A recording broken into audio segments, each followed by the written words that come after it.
Anak melakukan tindakan yang tidak menyenangkan. Kenapa ya? Lalu kita harus bagaimana dan apa solusinya? Oke, assalamualaikum warahmatullahi wabarakatuh. Kembali lagi bersama dengan saya, Ning Unix, di podcast Ruang Unix. Pada kesempatan kali ini saya ingin membagikan sebuah topik tentang parenting, pola asuh anak, yang dimana terkadang nih ketika kita menjadi orang tua, terkadang kita menemukan kendala-kendala ya, kendala-kendala yang harus kita hadapi dan kita harus pelajari dan kita harus cari tahu nih solusinya. Harus mempunyai ilmunya loh, Mams. Nah, jangan sampai kita tidak mengerti nih dan tidak tahu cara menangani masalah-masalah dalam pengasuhan anak. Oke, jangan lupa sebelum kita masuk ke dalam pembahasan, jangan lupa untuk dukung selalu video-video Ning Unix dengan cara subscribe, like, komen, dan juga share. Dan juga nyalakan tombol notifikasinya, karena setiap minggu Ning Unix akan membagikan tips-tips yang sangat bermanfaat untuk kita semua. Oke, tanpa berpanjang-panjang kata kita masuk ke dalam pembahasan 10 masalah pola asuh yang sering terjadi dan apa solusinya. Yang pertama yang biasanya sering terjadi adalah tantrum. Nah, tantrum adalah cara anak untuk menunjukkan bahwa dia itu saat ini sedang merasa kesal, terus juga frustasi karena dia tidak mendapatkan apa yang dia inginkan. Nah, tantrum ini sebagai reaksi atas rasa kecewanya dia. Lalu apa nih solusinya ketika anak kita sedang tantrum?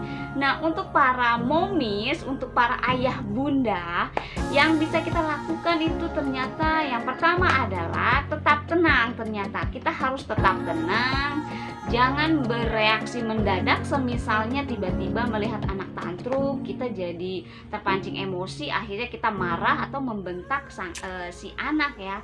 Nah, ternyata bentakan atau marahan kita ini terhadap si anak itu tidak membuat si anak ini akan sadar atas perbuatannya. Lalu yang kedua adalah solusinya, kalau si kecil itu menangis, katakan nih, Bun, Mama baru bisa mendengarkan apa yang kamu butuhkan ketika kamu berhenti menangis dan bisa menyampaikan dengan jelas. Nah, sampaikan nih kepada anak kita, Mam, bahwa jika dia menginginkan sesuatu, ajarkan untuk menyampaikan secara baik-baik. Lalu yang ketiga adalah jangan menyerah, Mam. Jangan menyerah dengan menyetujui apa yang anak inginkan. Lanjutkan dengan kegiatan rutin lainnya sampai dia merasa tenang. Jadi kita juga harus memberikan pemahaman kepada si anak bahwa tidak semua apa yang dia inginkan, apa yang dia minta harus kita turuti, harus kita penuhi. Nah, berikan penjelasan kepada anak bahwa ketika anak sudah mulai merasa tenang, kita bisa memberikan penjelasan nih kepada anak kita. Nah, maaf ya Bunda atau Ayah belum bisa memenuhi keinginan kamu karena sampaikan alasan Ayah Bunda kenapa tidak bisa memenuhi permintaannya. Nah, itu adalah solusi untuk tantrum. Lalu kita lanjut yang kedua. Masalah yang kedua adalah agresif. Nah, menangani anak yang marah dan juga agresif, salah satunya sikap anak yang paling menantang nih untuk kita hadapi ya Ayah Bunda ya Mam. Belum lagi kalau diiringi dengan jeritan, terus bentakan, terus juga misalnya melempar barang-barang atau benda-benda. Lalu misalnya juga si anak ini sampai mengeluarkan kata-kata yang tidak pantas. Lalu apa nih solusinya yang bisa kita lakukan? Nah, solusinya yang pertama adalah coba bicara dengan nada suara yang rendah. Kita jangan imbangi jeritan anak dengan suara yang tinggi ya ternyata ya Mam. Jadi kita harus sampaikan coba bicara kepada si anak dengan nada yang lembut, yang rendah. Nah, cari tahu nih, cari tahu apa yang membuat dia marah, karena setiap reaksi itu pasti kan diawali dari aksi. Nah, kita harus dengarkan si anak, kenapa nih, kenapa nak, kenapa kamu marah, kenapa kamu merasa kesal, kenapa kamu menjerit seperti itu gitu. Lalu yang kedua, jika si kecil marah terkait tentang urusan sekolah, nah coba bicarakan dengan pihak sekolah atau pihak guru untuk menghadirkan solusi yang terbaik. Nah, ternyata kita juga harus tahu nih, anak ini kenapa dia merasa marah, merasa kesal gitu ya. Kalau misalnya urusan sekolah, berarti kita harus berbicara nih, membicarakan kepada pihak sekolah, pihak guru. Kalau misalnya dia mempunyai perselisihan dengan temannya, maka kita juga bisa membantunya untuk mendamaikan keduanya. Lalu tantangan yang ketiga adalah ketika sang anak itu tidak patuh. Wah, seiring berkembangnya usia anak, nah tuh si anak tuh mulai merasa sudah bisa mandiri. Nah, konsep keakuannya, merasa kehadirannya ingin dihargai dan dinilai keberadaannya. Kadang hal tersebut mengakibatkan anak suka tidak kooperatif ya pada perintah apapun yang kita sampaikan ya ayah bunda. Nah, merasa dirinya sudah lebih besar, jadi merasa dia mampu untuk melakukan apapun apa yang dia inginkan tanpa persetujuan orang tua. Nah, kalau hal itu terjadi, apa nih solusinya? Nah, ternyata solusinya yang pertama adalah kita dengarkan dulu nih, dengarkan pendapat si anak tersebut, penjelasan si anak, hargai opini anak, dan kita ternyata harus tetap tenang loh mam. Kita ternyata tidak boleh terpancing emosi, terpancing untuk memarahi dan menganggap si anak ini tidak punya hak untuk bertindak atas dirinya. Nah, tanyakan kenapa dia nggak mau melakukan sesuatu yang kita sarankan, dan dengarkan dengan seksama. Jadi kalau kita mendengarkan dengan seksama, si anak merasa dihargai dan merasa suara hatinya itu didengarkan dengan baik. Lalu jelaskan kepada si anak kenapa kita menyarankan hal tersebut kepada dia untuk dilakukan. Nah, bijak memilih kata-kata ya bun, jangan sampai kita salah menggunakan kata-kata. Lalu selanjutnya adalah sebisa mungkin kita jangan berteriak. Wah, ini ya PR sekali ya. PR sekali ini untuk para orang tua, bahwa jangan sampai kita itu terbiasa untuk berteriak, karena malah akan membuat suasana semakin memburuk. Nah, di poin yang tidak patuh ini, kita ternyata ayah bunda itu harus ada kesepakatan dengan si anak. Jadi sebaiknya dengarkan pendapat si anak. Si anak ini menginginkan apa-apa, lalu kita sampaikan juga nih dari pihak orang tua. Orang tua tuh menginginkan misalnya pulang sekolah tepat waktu, terus misalnya rapihkan semua perlengkapan yang sudah selesai, atau belajarlah, atau misalnya jangan sampai tertinggal tugas-tugas. Nah, terkadang kan anak juga mempunyai hak untuk misalnya ingin bermain, atau dia ingin menjalankan hobinya, maka sampaikan dan dengarkan apa pendapat dari anak. Jadi biar menemukan kesepakatan. Lalu poin yang keempat tentang masalah berbohong. Wah, ada kalanya anak itu suka berbohong di kasus-kasus tertentu ternyata ya mam. Poin yang keempat, permasalahan yang mungkin akan terjadi nih sama kita, yaitu misalnya permasalahan tentang berbohong.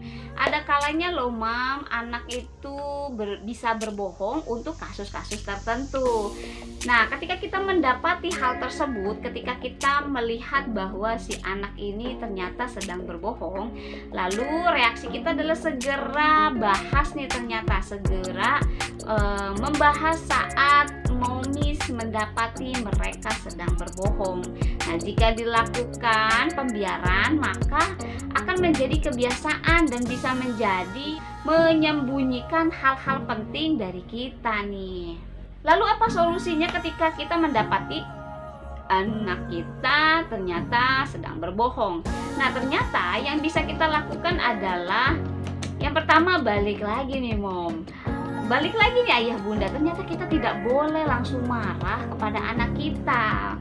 Memang ini bagian yang paling sulit untuk kita terapkan ya, yang dimana ketika kita melihat suatu perbuatan yang tidak kita sukai, yang kita tidak sukai, biasanya kita akan bereaksi untuk marah ya. Nah, ternyata itu PR besar nih untuk kita para ayah bunda untuk meredam dan mengendalikan emosi kita ketika kita mengetahui bahwa anak kita berbohong. Apalagi melakukan hukuman fisik nih, semisalnya memukul atau menyakiti bagian tubuh si anak.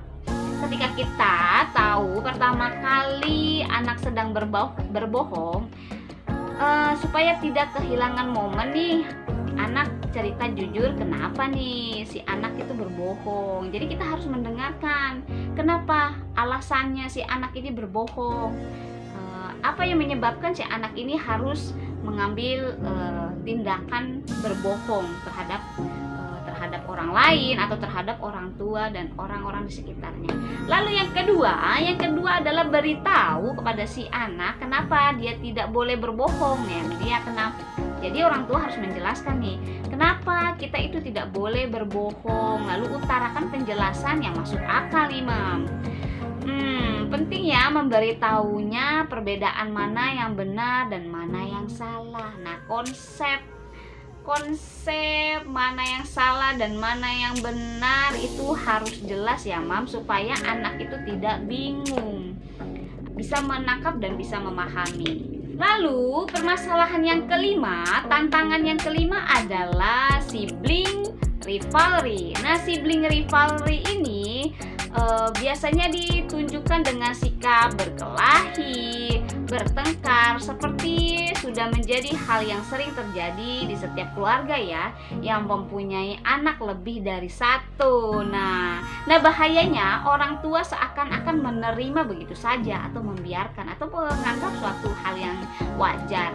Nah, jadi kalau kita melakukan membiarkan anak kita itu berkelahi, bertengkar, atau sampai melakukan perbuatan-perbuatan yang tidak menyenangkan atau menyakiti saudaranya sendiri, nah itu bisa meningkat loh. Ternyata bisa, tadinya mungkin perkelahian mulut, misalnya main kata-kataan, tapi karena kita membiarkan dan menganggap hal itu sebagai suatu hal yang wajar, itu bisa meningkat ternyata Mam, bisa meningkat ke tindakan perkelahian fisik. Ya, hal tersebut kan kita sebagai orang tua tidak menginginkan dong anak-anak kita sampai yang namanya berkelahi, sampai baku hantam, terus menaruh dendam terhadap saudaranya sendiri. Lalu kira-kira apa ya solusinya?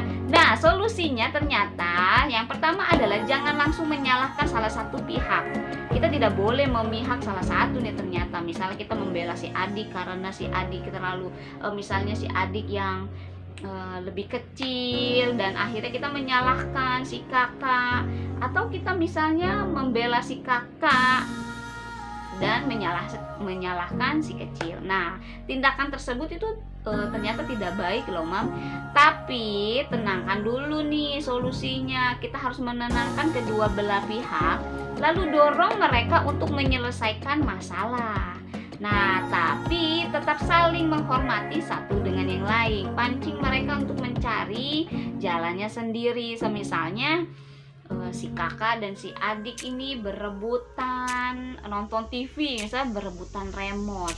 Nah, kita harus mendiskusikan dan memberikan penjelasan kepada si kakak dan juga si adik bahwa kalau kamu sampai berebutan seperti itu, yang pertama kamu akan kehilangan film favorit kalian. Yang kedua, kalian akan menyakiti saudara kalian sendiri.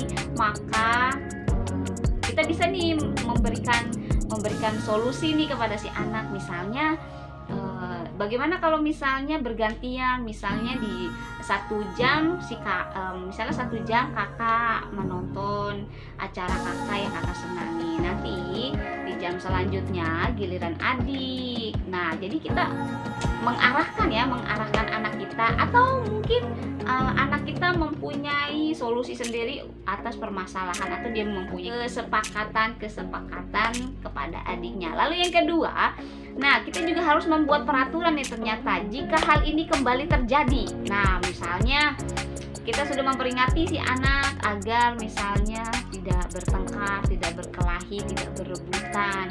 Nah, jika hal itu kembali lagi terjadi, siapapun itu yang memulai pertengkaran, keduanya akan menerima konsekuensi. Nah, bentuknya bisa didiskusikan bersama. Semisalnya si kakak dan si adik masih tetap berkelahi, berebutan, dan mempermasalahkan tentang televisi. Nah, ketika hal itu terjadi, padahal kita sudah membuat konsekuensi, sudah membuat kesepakatan nih sama si anak, maka langkah selanjutnya kita harus tegas nih.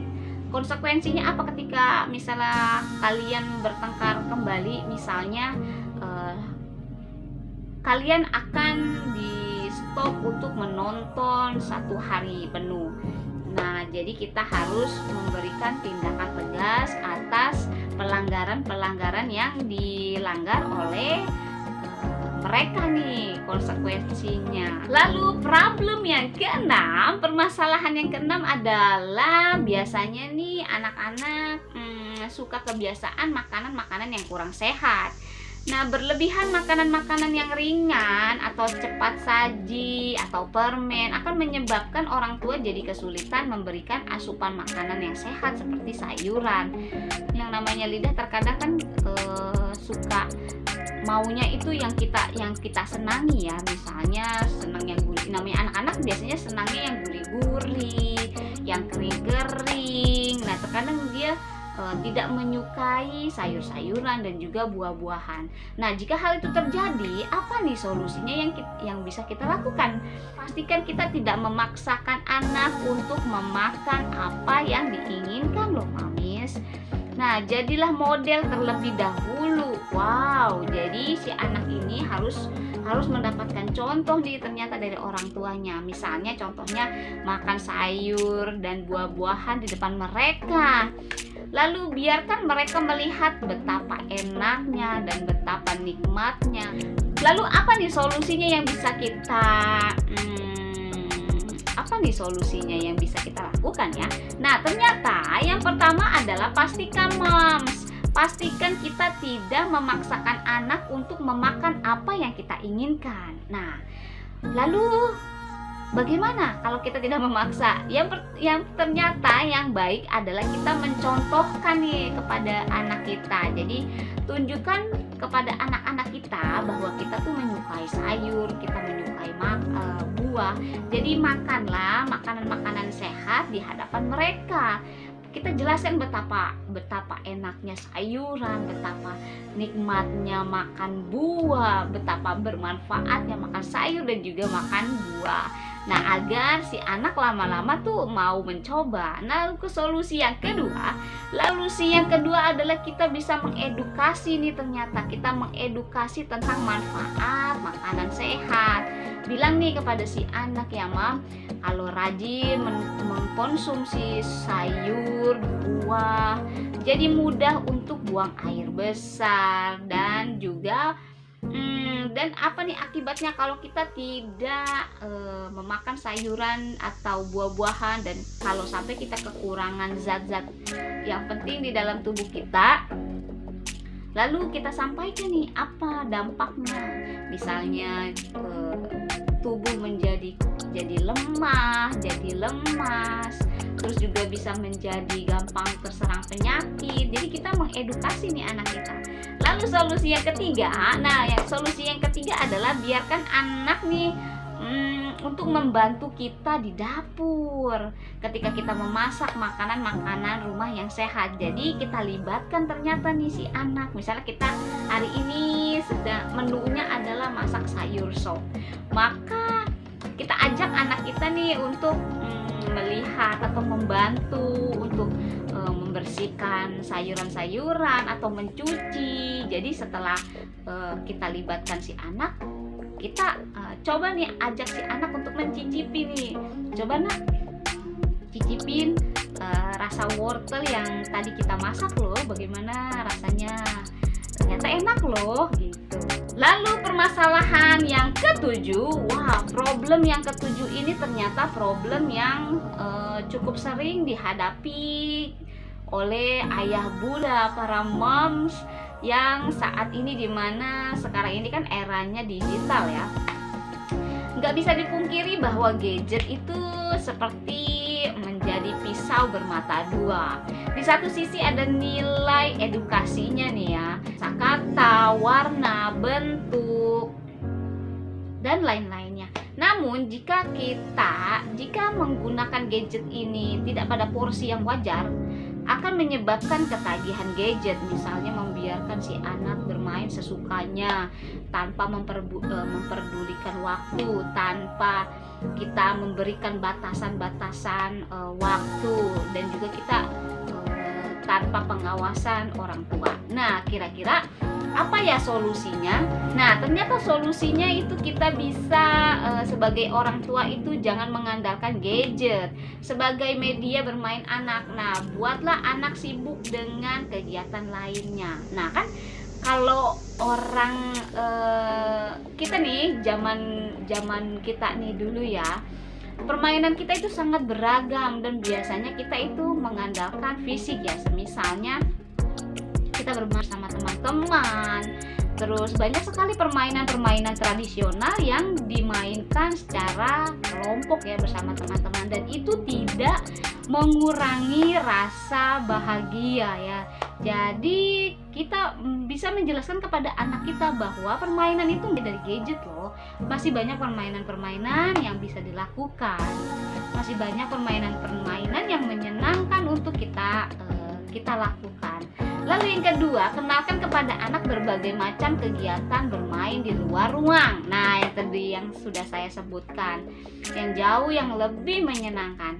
Misalnya kita memperkenalkan permainan layang-layang, kita memperkenalkan bermain galasin, dan permainan-permainan tradisional lainnya.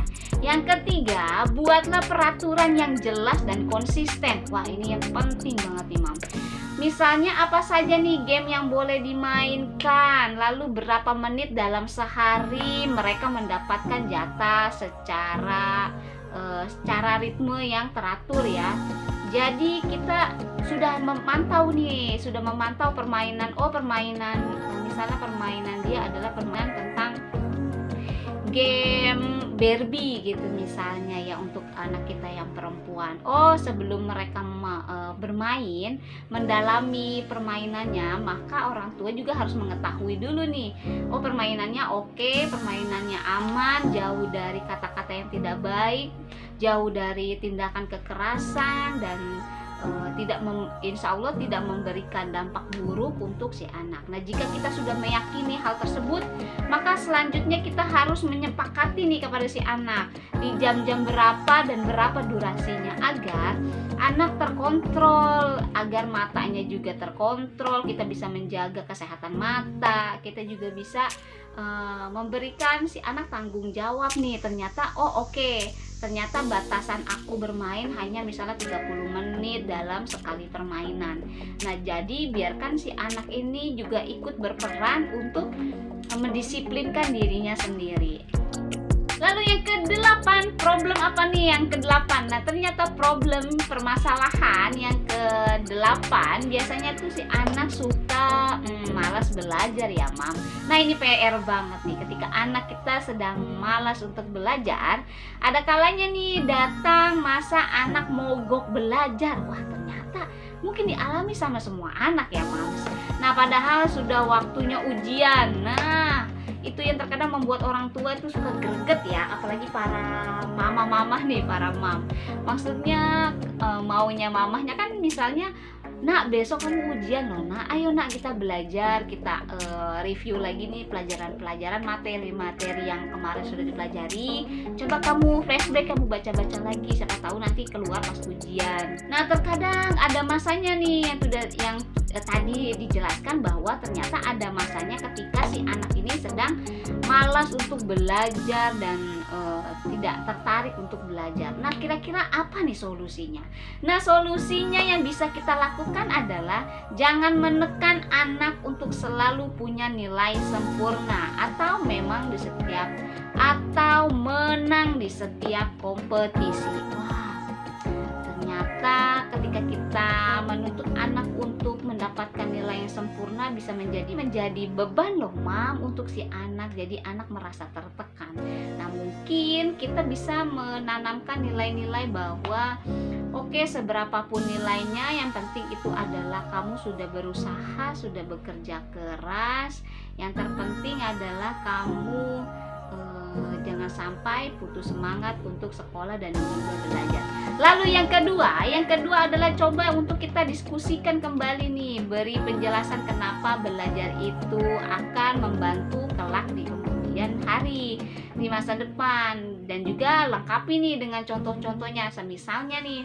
Semisalnya, nah, kamu harus belajar, kamu harus semangat dalam menuntut ilmu, karena kan kamu mempunyai cita-cita sebagai karena kan cita-cita kamu ingin menjadi dokter. Nah, dokter itu dia harus banyak membaca, nah, agar dia tahu apa penyakit pasien, terus juga mengetahui apa nih obat-obat yang tepat. Nah, kita jadi bisa memberikan contoh-contoh nih dan dikorelasikan, disambungkan dengan cita-cita si anak agar dia terpacu lagi nih, semangat lagi untuk mau belajar. Lalu yang ketiga adalah pahami kalau semua itu butuh proses ternyata. Biarkan dia memilih apa yang membuat dirinya nyaman dan hindari mengontrol pilihan-pilihan hidupnya. Oh, seperti itu ternyata ya. Misalnya si anak maunya itu belajar di tempat les saja. Jadi ketika dia di rumah dia maunya istirahat. It's okay. Yang penting dia menyadari bahwa belajar itu penting untuk dirinya. Lalu permasalahan poin yang kesembilan, ketika kita menghadapi masalah si anak yang selalu mengeluh. Nah, sesekali merengek atau mengeluh di kalangan anak-anak itu wajar, Mam, ternyata. Nah, tapi jika berkelanjutan dan terus-menerus bisa menjadi masalah berat di kemudian hari. Lalu apa nih solusinya? Nah, solusinya ternyata bicarakan pada anak apa yang membuat dia itu mengeluh. Lalu jangan abaikan dan tawarkan solusi sesegera mungkin. Nah, ajarkan padanya bagaimana dia bisa mengatasi masalah dirinya sendiri. Nah, selain itu tunjukkan juga komunikasi yang bisa dimengerti untuk meminta sesuatu, bukan dengan cara merengek. Jadi sampaikan kepada anak bahwa jika dia menginginkan sesuatu maka sampaikanlah dengan jelas, dengan baik. Jadi jangan sambil merengek, jangan sambil ngambek, jangan sambil cemberut. Lalu permasalahan yang ke-10. Apa nih masalahnya? Di poin yang terakhir ini ternyata terkadang kita mendapati masalah anak yang tertutup loh, Mam. Wah, ketika kita mendapatkan anak ini tertutup terhadap diri kita sebagai orang tua. Nah, setiap anak kan adalah pribadi yang unik nih, Mam. Jika si kecil termasuk anak yang tertutup, yang introvert, yang pendiam, nah wajar saja kalau kita tuh merasa khawatir nih ketika si kecil ini menjadi pribadi yang menyendiri di sekolah, jarang berinteraksi dan lain-lainnya. Nah, apa nih solusinya yang bisa kita Lalu apa nih solusinya? Nah, solusinya adalah, yang pertama adalah setiap anak itu mempunyai zona nyamannya sendiri. Nah, kita harus memahami dulu nih. Oh, semisalnya si anak itu akan merasa nyaman ketika di rumah. Jadi ketika dia di rumah, dia bebas berekspresi karena ini adalah zona nyamannya dia. Ketika dia berpindah tempat ke lingkungan sekolah, dia menjadi pribadi yang diam, tertutup, dan introvert. It's okay, Mam. Jadi kita juga harus memahami bahwa anak itu mempunyai zona nyamannya. Lalu yang kedua, jangan paksa anak untuk melakukan sesuatu yang bertentangan dengan keinginannya. Jadi kita tidak boleh memaksakan anak nih, Mam. Semisalnya si anak harus bermain bersama dengan teman-temannya, padahal si anak tidak merasa nyaman bersama dengan teman-temannya. Mungkin ada teman yang ada salah satu temannya yang dia tidak sukai tentang perkataannya atau tindakannya. Jadi kita tidak boleh memaksa anak untuk melakukan hal-hal yang menurut kita, nah harusnya seperti ini, nah harus seperti itu, nah. Kalau mau seperti itu, maka sampaikanlah keinginan-keinginan kamu, lalu diakhiri dengan kata-kata. Lalu yang ketiga adalah cari waktu yang tepat nih ternyata. Cari waktu yang tepat untuk berbicara kepadanya, menyarankan untuk berteman dengan yang lebih banyak orang. Kalau si kecil merasa malu, coba untuk meningkatkan rasa percaya dirinya, bilang atau beri penjelasan nih kepada si anak. Kita menceritakan tentang diri kita bahwa it's okay, nak, mama juga dulu seperti itu, malu, tetapi ketika mama sudah mulai bertemu dengan banyak orang, ternyata berteman dengan banyak orang itu menyenangkan loh. Lalu punya banyak teman baru, itu juga sangat menyenangkan. Jadi kita memiliki lingkup pertemanan yang sangat luas loh, nak. Dan hargai dan nikmati prosesnya, dan jangan terburu-buru ya, Mam. Jadi yang pertama, jadi kita harus membuat si anak nyaman terlebih dahulu, lalu kita buka pemahaman si anak, kita bukakan konsep bahwa mempunyai banyak teman itu menyenangkan. Ketika kita mampu beradaptasi dimanapun kita berada, itu ada keuntungannya. Oke, cukup sekian video kita pada minggu ini. Jangan lupa jika video ini bermanfaat untuk kita semua, jangan lupa untuk tekan tombol subscribe, like, komen, dan juga share sebanyak-banyaknya agar saya semakin semangat memberikan informasi untuk kita semua. Akhir kata saya mengucapkan terima kasih dan mohon maaf apabila ada kata-kata yang salah. Wassalamualaikum warahmatullahi wabarakatuh. Bye-bye.